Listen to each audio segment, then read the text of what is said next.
Cold drinks पीते हैं, जो हम कॉफी टी कंजम्पशन कितनी ज्यादा है, उसमें सबसे पहली चीज होती है एसिड्स। एसिड्स हमारे जो दांतों का माइक्रो स्ट्रक्चर्स होते हैं, माइक्रोट्यूब्यूल्स होते हैं, इनामल जिसको बोलते हैं, उसको डिग्रेड करना स्टार्ट करती है। जो आपको दिख रहा है कि काला पड़ गया है थोड़ा सा, ठीक है, बिल्कुल स्टार्टिंग है, आपको लग रहा है कि थोड़ी सी सेंसिटिविटी है, थोड़ा पेन है, मैं आपको एडवाइस करूंगी आप जल्द से जल्द अपने डेंटिस्ट के पास जाइए एंड एनालिसिस कराइए कि आपका दांत किस स्टेज तक खराब हुआ है। जितना आप सिंपल फूड कंज्यूम करेंगे या आप फूड कंज्यूम करने के बाद प्रॉपर उसको रिंस कर लेंगे, ठीक है, उतनी आपकी चांसेस कम हो जाती हैं केरीज की या टूथ की। नमस्कार, आप जुड़ चुके हैं तंदुरुस्तान नमा के साथ और मैं हूं कपिला। जैसे कि रोजमर्रा की कई गलतियां आपके दांतों में सड़न का कारण बनती हैं, जो एक आम समस्या भी बनती जा रही है। बच्चे हो या जवान या बुजुर्ग, सभी इस परेशानी से जूझ भी रहे हैं। तो वहीं देखने वाली बात यह भी है कि ज्यादातर लोग दांतों की समस्या को नजरअंदाज कर देते हैं। यही वजह है कि दांतों की परेशानी के प्रति जागरूक करने के लिए हर साल 9 फरवरी को नेशनल टूथेक डे मनाया जाता है। तो चलिए आज इसी से कुछ जुड़ी खास बातों के बारे में हम जानते हैं और इसके लिए आज हमारे साथ स्टूडियो में मौजूद हैं डॉक्टर अनुषा माहल, जो जालंधर में पिछले कई सालों से माहल डेंटल क्लिनिक और इम्प्लांट सेंटर में अपनी सेवाएं दे रही हैं। डॉक्टर साहब, आपका बहुत बहुत स्वागत है। Thank you ma'am, thank you so much. Doctor साहब, जैसे कि हम बात कर रहे हैं दांतों को लेके, दांतों की स्पेशली सड़न को लेके, तो सबसे पहले तो हम यही जानना चाहते हैं कि दांतों में सड़न होती ही क्यों है। मैम, जो आजकल भी हम खाना खाते हैं मोस्टली वो शुगर से बना होता है। लाइक हम कार्बोहाइड्रेट्स खाते हैं, जो सिंपल रोटी भी खाते हैं, कार्बोहाइड्रेट्स होते हैं जो वो कम्प्लेक्स शुगर्स होती है। तो उनमें क्या होता है, वो शुगर्स हमारे दांतों से अडेयर कर जाती हैं, चिपक जाती है। जो जैसे जैसे वो शुगर्स हमारे दांतों से चिपकती रहती है, वो एक फिल्म बनाती रहती है, जिसपे हमारे दांतों के अंदर जो मुंह के अंदर बैक्टीरियाज होते हैं वो आके उन शुगर्स को ईट करते हैं, कंज्यूम करते हैं। उस वजह से क्या होता है कि वो कॉलोनीज बनानी शुरू कर देते हैं, जो हमारे दांतों पे सेटल होती रहती है, डीपन होती रहती है। वो स्टार्ट होता है सड़न का, जिनको हम इंग्लिश में डेंटल केरीज बोलते हैं। मतलब कि ये क्या जो स्पेसिफिक कोई एज ग्रुप है कि सड़ना है, या हर एज ग्रुप में हो सकता है? देखिए, ये हर एज ग्रुप में हो सकता है, स्टार्टिंग फ्रॉम किड्स, मतलब न्यू बॉर्न से लेके ओल्ड एज तक। बच्चों में क्या होता है, जब वो दूध पीते हैं, अपनी मम्मा से दूध पीते हैं या बॉटल से दूध कंज्यूम करते हैं, तो वो ज्यादा देर अपने मुंह में बॉटल लेके सो जाते हैं या कुछ। उस वजह से क्या होता है, उनके मुंह में रेगुलर सप्लाई होती है शुगर्स की, ठीक है, जिस वजह से ना वो साफ कर पाते हैं, बिकॉज वो इतने छोटे होते हैं, ना उनकी प्रॉपर क्लीनिंग होती है, वो अक्यूमुलेशन होती रहती है, जिस वजह से उनके मिल्क टीथ ही खराब हो जाते हैं। जब मिल्क टीथ खराब होते हैं तो देयर आर चांसेस कि जो उनके परमानेंट टीथ इरप्ट होंगे वो भी खराब आए, ठीक है। दूसरा रीजन ये है, एंड जो भी आजकल एडल्ट्स हैं, टीनेजर्स हैं, उनकी फूड हैबिट्स का हम सबको पता ही है, वो फास्ट फूड कंज्यूम करते हैं। इवन घर का खाना, if they are not cleaning it properly, वो अक्यूमुलेशन से डेफिनेटली केरीज होएगी हो। ओल्ड एज में भी ये है, दांतों की सफाई थोड़ी कम हो जाती है, लोग थोड़ा कम अवेयर होते हैं कैसे क्लीन करना है। स्मोकिंग पीपल, उनमें भी काफी ससेप्टेबिलिटी होती है। मतलब हेरिडिटरी की अगर हम बात करें तो उसका भी असर पड़ता है? जी बिल्कुल, जीन्स का एंड हेरिडिटरी का बहुत फर्क पड़ता है। फॉर एग्जाम्पल, जब बच्चा पैदा होने से पहले अगर जो प्रेग्नेंट मदर है वो स्मोक कर रही है या कुछ ऐसा कंज्यूम कर रही हैं जिसमें बहुत ज्यादा शुगर्स की मात्रा है, या कुछ भी ऐसा, उनके अंदर कोई ऐसा जीन है जो बच्चों के दांतों को प्रोडक्शन में मतलब हेल्प नहीं कर पा रहा है, या कोई और एबनॉर्मेलिटी है या डिफॉर्मेलिटी है, तो उस वजह से बच्चे के दांत प्रॉपर नहीं बन पाएंगे एंड उनके दांतों में प्रॉब्लम आएगी ही आएगी। लाइक आपने अभी बात करी कि लाइफस्टाइल जो है आजकल का हमारा, तो लाइफस्टाइल की अगर हम बात कर रहे हैं तो उसमें कितना असर जो है हमारे दांतों पर पड़ रहा है डे बाय डे? मैम देखो, लाइफस्टाइल में सबसे first reason is fast food. Fast food हम खाते हैं, आपको पता है, जो हम कोल्ड ड्रिंक्स पीते हैं, जो हम कॉफी टी कंजम्पशन कितनी ज्यादा है, उसमें सबसे पहली चीज होती है एसिड्स। एसिड्स हमारे जो दांतों का माइक्रो स्ट्रक्चर्स होते हैं, माइक्रोट्यूब्यूल्स होते हैं, इनामल जिसको बोलते हैं, उसको डिग्रेड करना स्टार्ट करती है। जब हमारे दांतों में छोटी छोटी पिट्स बन जाती हैं, उसमें बैक्टीरिया एक्यूमुलेशन ज्यादा होती है, ठीक है। जितना हम एसिड कंजम्पशन ज्यादा करेंगे, शुगर कंजम्पशन करेंगे, वो बढ़ती जाएगी एंड केरीज डीप होती रहेंगी। यहाँ अगर हम बात करें कि आज की लाइफस्टाइल में कि एक बहुत ही कॉमन सी एक बीमारी है डायबिटीज, तो डायबिटीज अगर जिस बंदे को है उसको ज्यादा प्रॉब्लम है, या अगर किसी को डायबिटीज नहीं भी है तो उसको ज्यादा प्रॉब्लम है?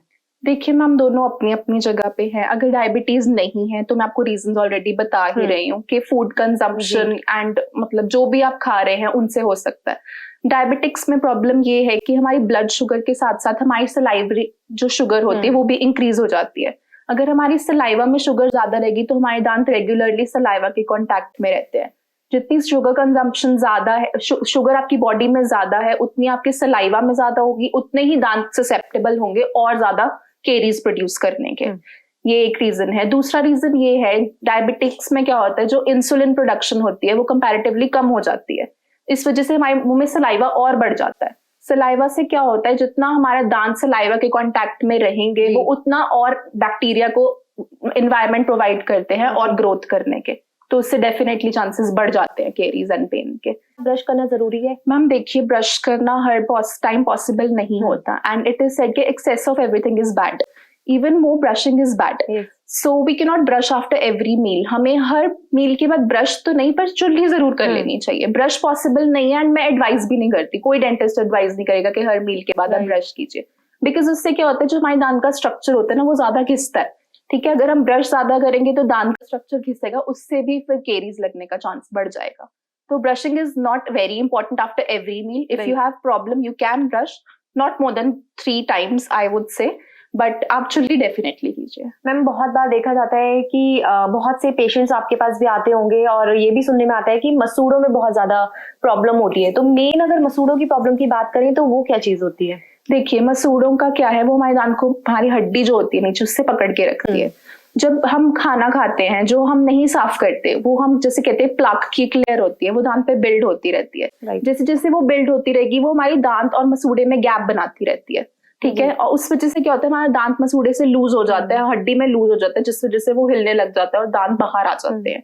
दूसरी चीज ये है कि अगर हम विटामिन सी की कंजम्पशन कम करते हैं तो उस वजह से भी हमारे गम्स वीक हो जाते हैं, जिनमें उनकी ब्लीडिंग शुरू हो सकती है, आपको सेंसिटिविटी शुरू हो सकती है। थर्ड थिंग इज, आप अगर दांतों की सफाई नहीं करोगे तो हम उसे कैलकुलस बोलते हैं, जो दांतों के पीछे हमारे एक कैलकुलस नाम की चीज होती है, वो जमा होनी शुरू हो जाती है। Starts with the behind of tooth, और अगर बहुत ज्यादा लेवल पे हो तो आगे भी आ सकती है। जितना जितना कैलकुलस आपके मुंह में बढ़ता रहेगा उतनी फाउल स्मेल आएगी, एंड उतने ही आपकी जो गम्स की हेल्थ है वो खराब होती जाएगी। यहाँ एक और टर्म है विजडम टूथ, यानी जो अकल दाढ़ होती है, तो उससे भी क्या ज्यादा परेशानी होती है? क्या उसको निकालना ही पड़ता है? देखिए, जो विजडम टूथ होता है वो 18 years ऑनवर्ड्स में आना शुरू होता है। 18 to 25 इज द एज जिसमें विजडम टूथ आता है। कई बार की आगे आगे तो हम देख के कर लेते हैं, बट अंदर वाला सरफेस रह जाता है। Starting with the upper and lower, हमें अंदर वाला सरफेस एंड राउंड मोशंस में, ना कि ऐसे घिसना नहीं चाहिए, क्योंकि उससे मैंने आपको बताया दांतों के छिलने का डर होता है, या गम्स मतलब लेयर डे बाय डे वो कम होती चली जाती है। जो हमारा इनामल होता है उसके अंदर डेंटिन होता है, पल्प होता है, वो सब लेयर्स होती है। जितनी लेयर्स कम होती जाएंगी उतनी आपको सेंसिटिविटी बढ़ती रहेगी एंड कीड़ा लगने का चांस बढ़ता रहेगा, टूथ का कॉज बन जाता है।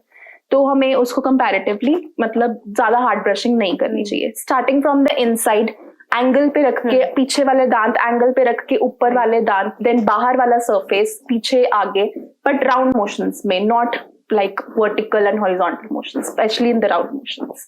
ये प्रॉपर ब्रशिंग। राइट मैम, क्या जो हम खाना खाते हैं, जो हमारी मील होती है, जो डाइट लेते हैं हम, उसका हमारे दांतों पर कितना असर पड़ता है? मैम, मील्स का 90% इज द मील्स का डिफरेंस जो हमारे दांतों पे पड़ता है। जितनी कॉम्प्लेक्स शुगर्स आप कंज्यूम करेंगे, जितना एसिडिक फूड आप कंज्यूम करेंगे, आपके दांतों में केरीज, टूथ एक एंड जिंजिवाइटिस का कॉज बढ़ जाता है। जितना आप सिंपल फूड कंज्यूम करेंगे, या आप फूड कंज्यूम करने के बाद प्रॉपर उसको रिंस कर लेंगे, ठीक है, उतनी आपकी चांसेस कम हो जाती हैं केरीज की या टूथएक की। नहीं, डाइट अगर हम बात करें बच्चों में, बड़ों में, या जो यंगस्टर्स हैं, उनको किस तरीके से लेनी चाहिए डाइट? देखिए, डाइट में स्टार्टिंग बच्चों को तो मिल्क प्रोडक्शन, जो मिल्क की कंजम्पशन है वो लेनी ही चाहिए, because milk is the main source, ठीक है, विटामिन डी का, कैल्शियम का, जो हमारे दांतों को बिल्ड करने में हेल्प करता है। बच्चों के फूड में, ड्रिंक्स में, ठीक है, दूध या विटामिन डी डेफिनेटली होना चाहिए। एडल्ट्स में फूड कंजम्पशन का ऐसा कुछ मतलब पर्टिकुलर ये नहीं है कि आपको ये खाना चाहिए या ये नहीं खाना चाहिए, बस आप जो भी खाओ हेल्दी होना चाहिए, उसकी न्यूट्रिशनल वैल्यू होनी चाहिए, एंड आपको पता होना चाहिए कि हमारे दांतों को हार्म नहीं कर रहा। ओल्ड एज में भी अगर आपको पता है कि आप विटामिन डी के सप्लीमेंट्स ले सकते हैं, ठीक है, सैशेज ले सकते हैं, तो वेल एंड गुड। अदरवाइज आप नेचुरल सनलाइट में जाइए, वो विटामिन डी का बेस्ट सोर्स है, ठीक है। कैल्शियम के लिए आप दूध लीजिए, ठीक है, कैल्शियम की टैबलेट्स लीजिए, सप्लीमेंट्स लीजिए, वो आई थिंक बेस्ट कॉज है कि आप अपने दांतों को जितनी देर के लिए बचा सकते हैं बचा के रखिए।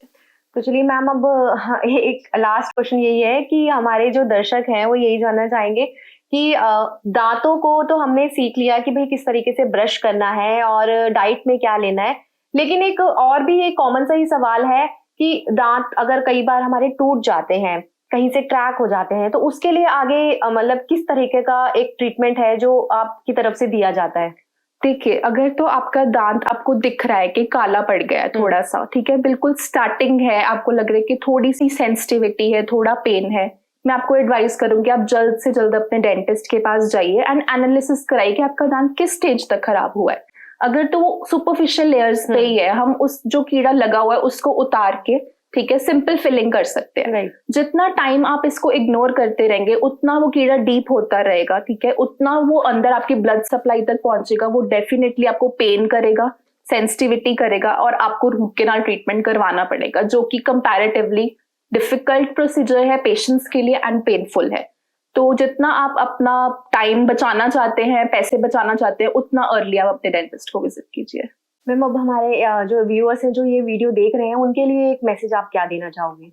मेरा मैसेज यही रहेगा कि देखिए, जैसे हमारी बॉडी में हर ऑर्गन इंपॉर्टेंट है, वैसे ही हमारे दांत भी बहुत इंपॉर्टेंट है। अपनी नॉर्मल हेल्थ के साथ साथ अपनी ओरल हेल्थ को भी इंपॉर्टेंस दीजिए। अपने डेंटिस्ट को साल में एटलीस्ट 2 बार विजिट कीजिए एंड अगर आपको प्रॉब्लम है तो जितना जल्दी आप उनके पास जाएंगे आप उतनी जल्दी ही प्रॉब्लम को ओवरकम कर पाएंगे। अगर आप चाहते हैं कि आपका मुंह एकदम स्वस्थ रहे, हेल्दी रहे, ठीक है, तो अपनी डेंटल एंड ओरल हेल्थ को इंपॉर्टेंस दीजिए क्योंकि वो एक पेन फ्री स्माइल के लिए बहुत इंपॉर्टेंट है। Thank you so much ma'am हमसे बात करने के लिए। Thank you ma'am. तो ये थे हमारे साथ स्टूडियो में मौजूद डॉक्टर अनुषा, जो एक डेंटिस्ट हैं और इन्होंने दांतों से जुड़ी बहुत सारी बातों को बताया। उम्मीद करती हूँ कि आपको हमारा ये एपिसोड पसंद आया होगा। इस तरह के और भी अपडेट्स के लिए आप जुड़े रह सकते हैं तंदुरुस्ताए नमा के साथ। नमस्कार।